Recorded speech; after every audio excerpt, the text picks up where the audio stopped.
ಕತ್ತಲೆಯಿಂದ ಬಹಂತ ನಮ್ಮ ಕೈಯ ಹಿಡಿಯುತ್ತ ಕರೆದೊಯ್ದ ಬೆಳಕು ತೋರಲು ಗದರೋದು ನಮ್ಮ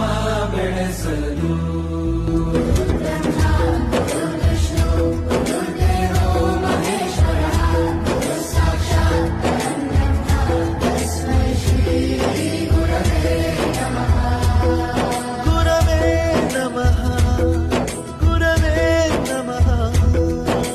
ಬಳಪ ಹಿಡಿದ ಭಗವಂತ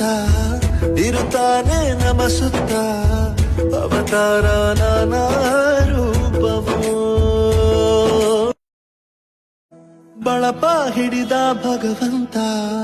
ಇರುತ್ತಾನೆ ನಮ ಸುತ್ತ ಅವತಾರ ನಾನಾ ರೂಪವೋ